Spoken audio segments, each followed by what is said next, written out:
Large victoire de Madame Thatcher aux élections britanniques, le Parti travailliste en déroute.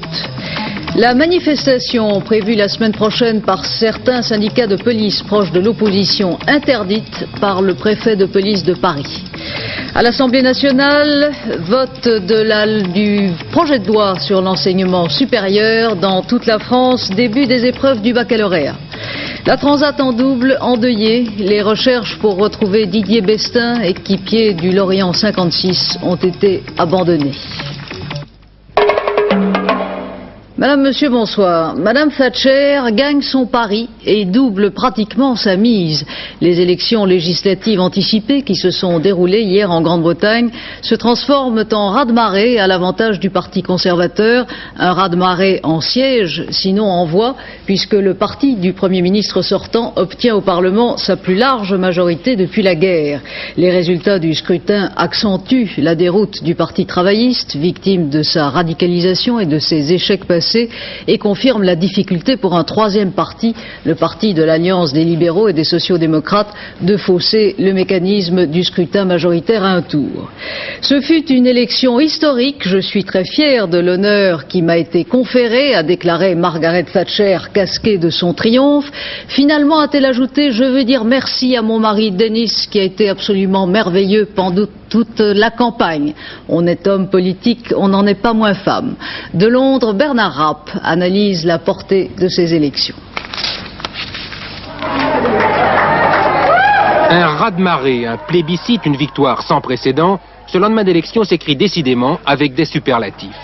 Et de fait, quelle victoire pour Margaret Thatcher qui ne dissimulait pas sa joie cette nuit lors de son retour au 10 Downing Street. C'est en effet la première fois dans l'histoire parlementaire de la Grande-Bretagne qu'un parti au pouvoir est réélu avec une telle majorité de sièges. Cela dit, le Parti conservateur n'est pas pour autant majoritaire en voix dans le pays. Les conservateurs ont ainsi obtenu un peu moins de voix qu'il y a 4 ans et, vous le voyez ici, beaucoup plus de sièges en raison essentiellement de la forme du scrutin et du redécoupage électoral du pays. Il n'en demeure pas moins qu'il s'agit d'une victoire remarquable qui autorise le gouvernement conservateur à poursuivre la politique économique et sociale menée depuis 4 ans, avec une tentation, profiter de l'ampleur du résultat pour aller très vite, trop vite peut-être. Pourquoi pas? Fondamentalement, à mon avis, c'est une femme extrêmement prudente. Elle parle de temps en temps de façon un peu, peut-être même féroce. Mais ses actions sont toujours très délibérées. Et je crois qu'on verra une continuité presque totale de ce qui s'est passé jusqu'à maintenant. Ceci dit, il y aura, à mon avis, peut-être certains problèmes au sein du Parti conservateur soi-même. Parce que vous savez, l'ampleur de la majorité exigerait probablement que l'opposition devrait se trouver au sein du parti. C'était la tristesse et un certain désarroi qui régnaient en revanche chez les travaillistes pour lesquels cette élection représente une défaite cuisante au terme d'une campagne par trop désunie. On essayait donc de faire bonne figure cette nuit à l'état-major travailliste, mais apparemment le cœur n'y était pas. Pourtant, l'on parlait déjà du futur. Le parti doit penser ses blessures et redéfinir une ligne cohérente avant de rentrer dans la bataille. Les travaillistes estiment en effet que l'élection a trop tourné autour de la personnalité de Mme Thatcher et pas assez autour de son bilan. Et aujourd'hui, ils comptent sur les erreurs de leurs adversaires.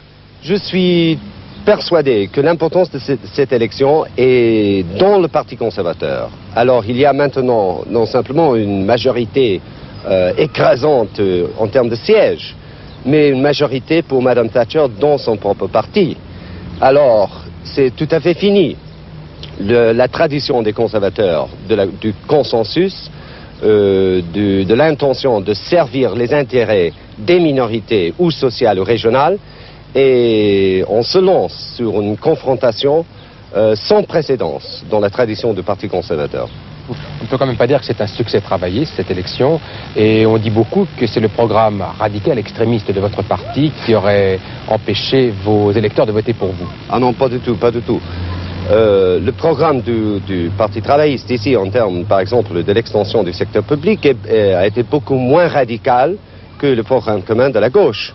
aussi Madame Thatcher a une majorité populaire beaucoup au-dessous de ceux de la présidence en France ou des élections législatives. Alors qu'est devenu le parti de centre-gauche, me direz-vous, cette alliance qui avait suscité tant d'espoir ces dernières semaines? Eh bien, elle a été proprement laminée, là encore, par la forme même du scrutin qui ne laisse apparemment pas de place pour les petits partis. 2 chiffres sont révélateurs à cet égard. 7 millions de Britanniques ont voté pour l'alliance, qui n'obtient pourtant que 17 sièges, soit 10 de moins que ceux dont elle disposait dans la Chambre précédente. Madame Thatcher a reçu les chaudes félicitations du président Reagan, qui lui a proposé par téléphone en riant de diriger sa propre campagne électorale. Félicitations aussi du chancelier Kohl et en France des dirigeants de l'opposition. Une victoire de la clarté et du courage, selon Jacques Chirac, un succès personnel pour Madame Thatcher et une victoire du caractère britannique, selon Valéry Giscard d'Estaing. Le Conseil des ministres des Affaires étrangères de l'OTAN a terminé ses travaux en début d'après-midi à Paris. Hier soir, au cours d'un dîner à l'Élysée, le président Mitterrand avait réaffirmé la position de la France vis-à-vis de l'Alliance. C'est en présentant un front uni que l'OTAN compte maintenant aborder l'échéance. Cette réunion ministérielle de l'OTAN a lancé un appel assez solennel à l'Union soviétique, un appel pour que se réalise l'équilibre des forces nucléaires en Europe. Équilibre ne voulant pas dire escalade de ces forces, chacun essayant de rattraper l'autre, l'équilibre pouvant au contraire se réaliser par désescalade au niveau le plus bas possible, comme disait hier soir François Mitterrand. Je ne puis donc, une fois de plus, qu'affirmer, pour la sauvegarde de la paix et de la sécurité, la nécessité d'assurer en tout état de cause l'équilibre des forces militaires nucléaires intermédiaires américaine et soviétique en Europe, et j'espère encore que les négociations seront malgré tout fixer cet équilibre à son niveau le plus bas possible dans l'intérêt de tous.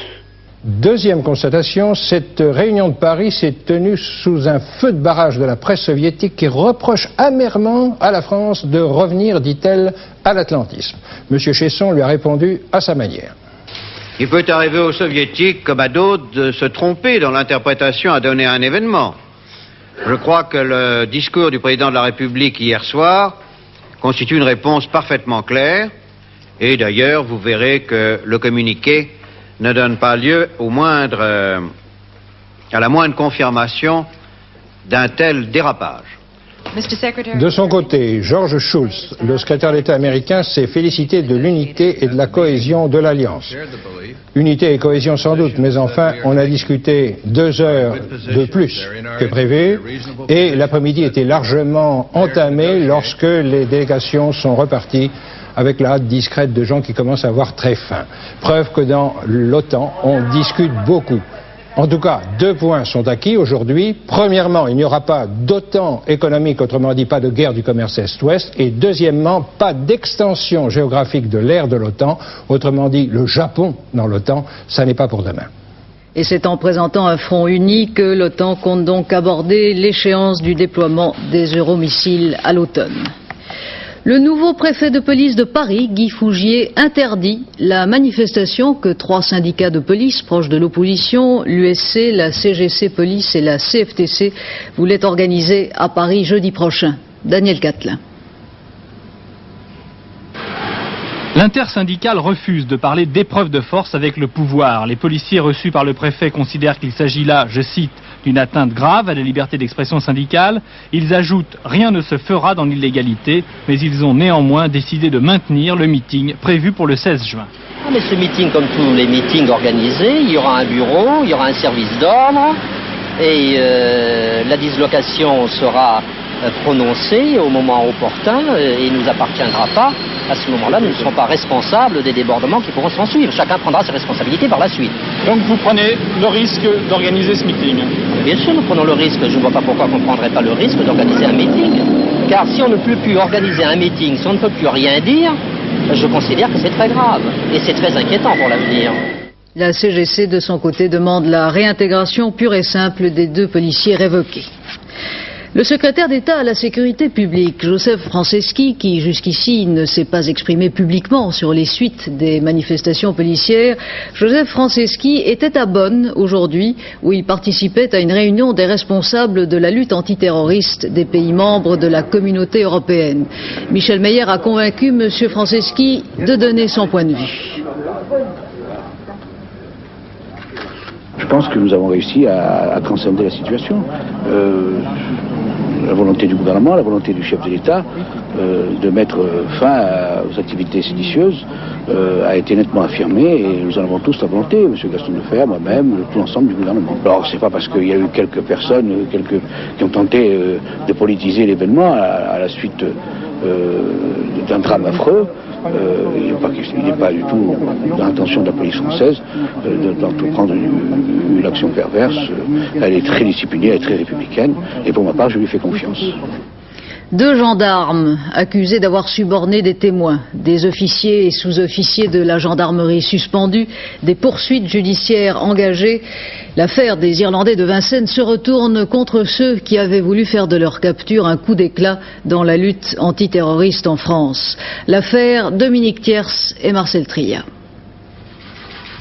Samedi 28 août 1982, 20h42.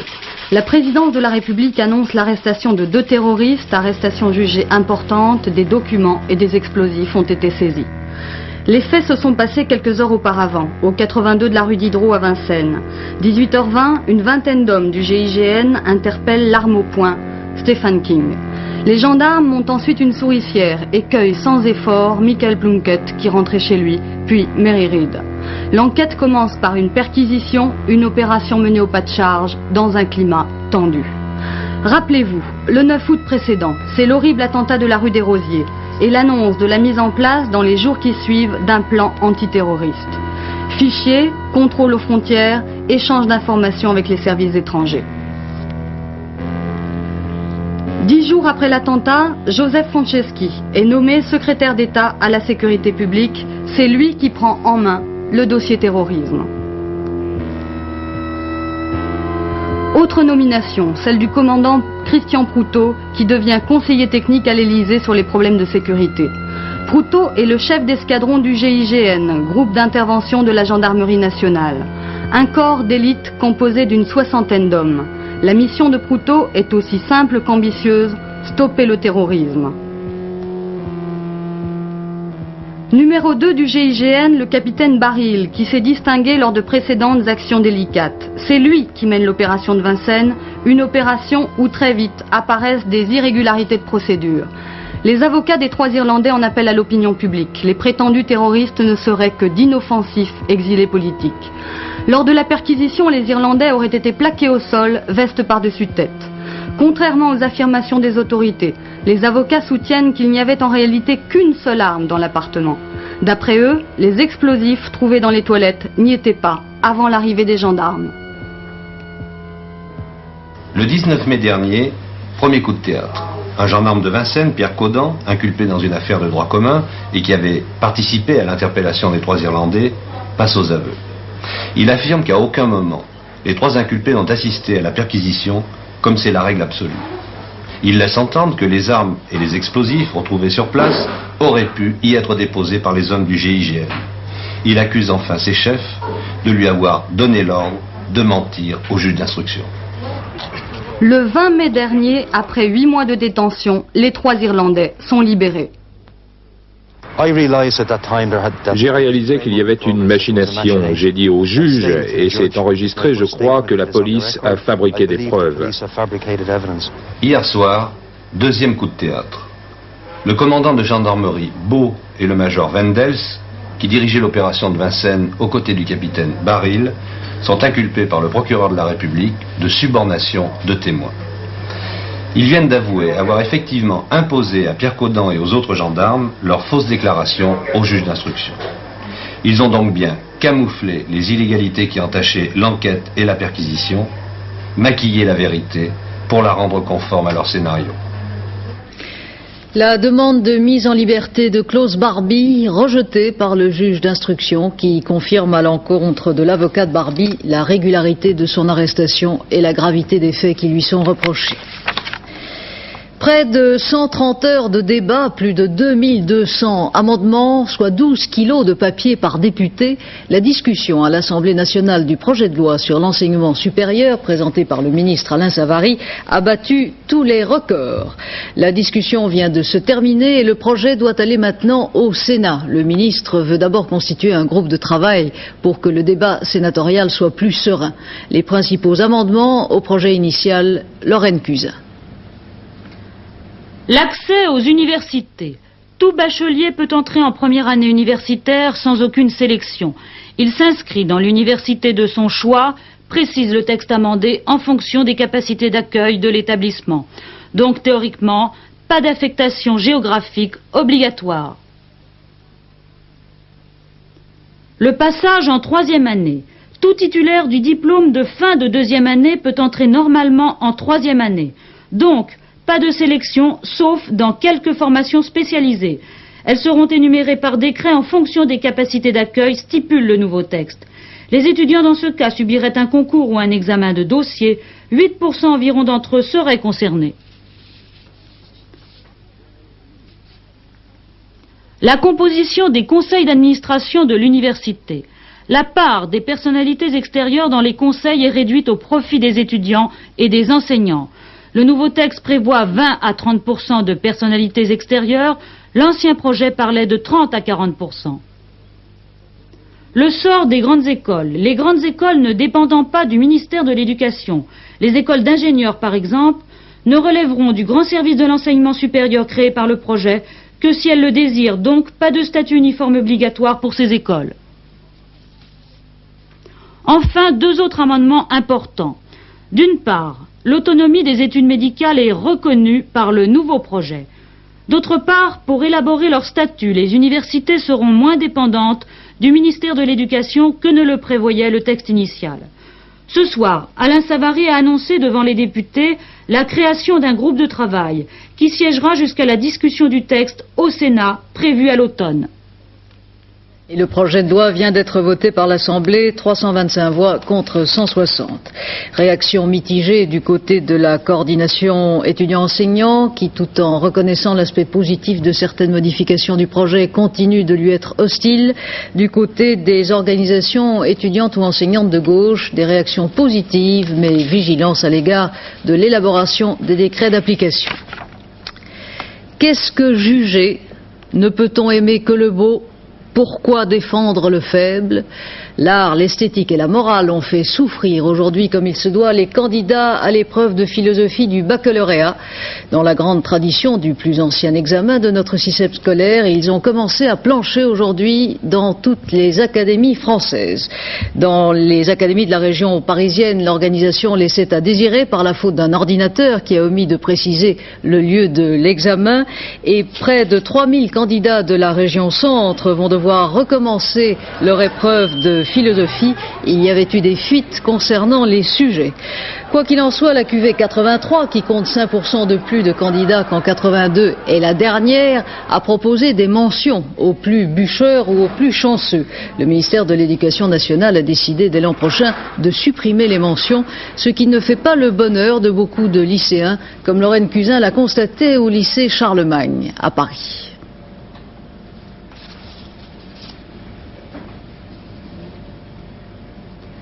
Ces élèves de première passeront leur bac dans 1 an. Quelle que soit leur moyenne, les lauréats recevront le précieux diplôme sans mention. Cette estampille particulière, récompense honorifique apparue en 1840. La mention assez bien, 16% environ la décroche. Bien, 4% des candidats. Et puis le fin du fin pour moins d'1% d'entre eux, très bien. Pour le ministère, cependant, c'est le livret scolaire qui reflète le mieux le niveau et les efforts de chacun. Mais la suppression des mentions est diversement appréciée. Je trouve que l'examen du dossier, par exemple, de l'élève, ou l'examen de l'ensemble des notes qu'il a eu au baccalauréat, ou les deux ensemble, ça fait finalement un examen plus fin et plus efficace que le simple regard sur une mention. La mention, ça serait bien conservé parce qu'un élève, disons, qui a travaillé pendant son année de terminale, bon, à la fin, après le bac, c'est assez agréable d'avoir une certaine satisfaction. Puis la mention, garder la mention, ça revalorise un peu le bac. Mais d'un autre côté, le jour de l'examen, il peut y avoir des élèves qui, je sais pas, qui ont eu des bons résultats pendant l'année, puis le jour de l'examen, ils se sentent pas bien, ils échouent complètement. Alors l'examen du dossier, ça serait positif dans ce cas-là. Il faudrait une certaine association entre les deux. La possibilité d'obtenir une mention, c'est un moyen de stimuler l'élève. Oui, ça peut être un moyen, à mon avis. Pourquoi? C'est comme, je sais pas, moi, c'est la carotte, quoi. Ça peut être la carotte. Hein. Et ça permet d'avoir de donner toute soi-même dans l'épreuve, quoi. Beaucoup s'inquiètent aussi du sort des options facultatives qu'on peut présenter en plus des matières obligatoires. En effet, les points obtenus servent uniquement pour l'attribution des mentions. Il peut y avoir des conséquences négatives sur l'attrait de certaines disciplines, notamment des langues anciennes ou des langues vivantes, pour des élèves qui espèrent les voir prises en compte au niveau des résultats du bac. Ces disciplines risquent d'être délaissées et on risque d'arriver à une espèce de SMIC culturel là, pour ces épreuves du baccalauréat où ne seront travaillées et bachotées que les disciplines prises en compte directement. La suppression des mentions est liée à la réforme actuelle des universités. Tout bachelier pourra entrer en première année d'études. Actuellement, certaines universités choisissent leurs étudiants sur mention. Dans l'ensemble, les élèves approuvent cette volonté de démocratisation. Mais concrètement, la plupart ne croient pas à la suppression de la sélection. De toute façon, il y aura une sélection au dossier, que la sélection se fasse sur dossier, qu'elle se fasse sur mention, qu'elle se fasse ou qu'il n'y en ait pas. Enfin, il y aura quand même, qu'elle se fasse au début ou à la fin des études, ou même sur le marché du travail après. Enfin. La sélection, en fait, elle se produit bien avant le lycée. Aujourd'hui, sur 100 enfants en cours préparatoire, 25 seulement auront le bac. Alors, au regard de ces chiffres, la suppression des mentions paraît un peu symbolique. Le Parti communiste fait campagne contre les décisions des tribunaux administratifs annulant ou inversant pour fraude électorale les résultats des dernières municipales, notamment en banlieue parisienne. Une manifestation devant la préfecture de Bobigny a réuni ce matin plusieurs milliers de personnes. Le secrétaire général de Force ouvrière, reçu ce matin par le Premier ministre, souhaite un relèvement des cotisations de l'UNEDIC, un relèvement de 2% pour établir l'équilibre financier du système d'indemnisation du chômage. La CGT affirme déjà qu'il n'est pas question d'accepter une importante augmentation de la cotisation des salariés. Quand le bâtiment va, rien ne va, c'est le sentiment des professionnels du bâtiment qui tenaient leurs assises à Paris. Dans un climat agité, le président de la Fédération nationale du bâtiment, Jacques Danon, a annoncé la création d'un Conseil national de la construction pour tenter de ranimer le secteur. Le dollar s'est à nouveau effrité aujourd'hui à Paris. La devise américaine s'est échangée à 7 francs 68. En bref, encore à l'étranger, nouvel attentat au Liban contre des soldats israéliens. 3 soldats ont été tués. Le docteur Philippe Augoyard est en route pour Paris, venant de Kaboul, où il a payé de 5 mois de prison son action humanitaire. Le docteur Augoyard a transité par New Delhi et Bombay, où les autorités se sont opposées avec brutalité à ce qu'il rencontre la presse. 2,5 millions de francs de plus pour les réfugiés. Le Premier ministre a annoncé au haut-commissaire des Nations Unies pour les réfugiés, qu'il a reçu aujourd'hui à Paris, l'intention de la France de porter à 10 millions de francs sa contribution. Les 2 tiers de la somme seront versés à la lutte contre la piraterie en mer de Chine. La mer, parfois, dévore ceux qui l'aiment. Didier Bestin, 26 ans, natif de Lorient et fou de voile, est tombé mercredi soir de son trimaran, le Lorient 56, qui participait à la Transat en double. Les recherches pour le retrouver ont été vaines, elles ont été abandonnées ce matin. Grâce à un film amateur tourné avant le départ de la Transat, un portrait du marin disparu, Brigitte Duvauchel. En prenant le départ de la Transat en double Lorient-les Bermudes-Lorient sur le trimaran Lorient 56 le 22 mai dernier, Didier Bestin ne prévoyait sûrement pas que c'était sa dernière course en mer. La municipalité de Lorient et le département du Morbihan avaient apporté leur contribution financière pour l'engagement de ce bateau.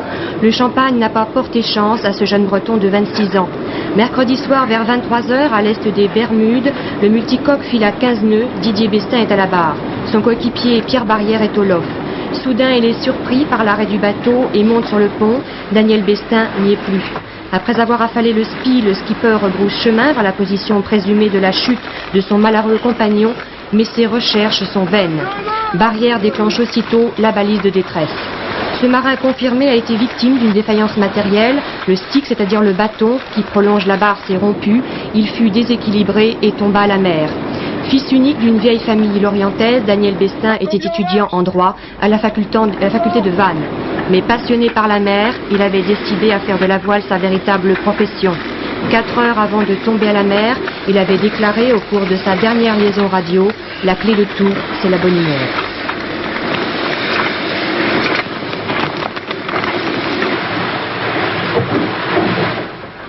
La course continue. En tête, Eugène Riguidel, talonné par Pierre Folenfant sur Charente-Maritime, suivi de Daniel Gillard et Patrick Morvan. Rencontre au sommet demain soir au Parc des Princes. Nantes, champion de France 83, affronte Paris Saint-Germain, vainqueur de la Coupe 82, en finale de la 66e Coupe de France. Du beau football en perspective que vous pourrez voir en direct à partir de 20h demain sur Antenne 2. Roger Zabel. Un favori, non pas de favori, des chances tout à fait égales, mais une finale entre les deux équipes françaises certainement les plus spectaculaires. Une finale entre le tenant de la Coupe de France et le nouveau champion de France, il était difficile de faire mieux. Comme d'habitude, les deux entraîneurs, Perroche et Ciodo, n'ont révélé la composition de leur équipe qu'au dernier moment. Georges Perroche a conservé l'équipe qui avait éliminé Tours en demi-finale. Le capitaine parisien Dominique Battenet disputera demain sa 5e finale de Coupe de France. Du côté nantais, encore une hésitation entre Adoncor et Tussaud en numéro 6. Pas de surprise en ce qui concerne le reste de l'équipe. C'est à partir de 19h55 que commencera la retransmission de ce match demain sur Antenne 2. Match qui sera commenté par Thierry Roland et Jean-Michel Larquet. 3 images pour terminer ce journal avant la pochette d'Alain Gillot-Pétré. 3 images saugrenues. Des missiles répandus sur une autoroute, un chasseur bombardier posé sur un cargo et des gendarmes arrosés par des pompiers.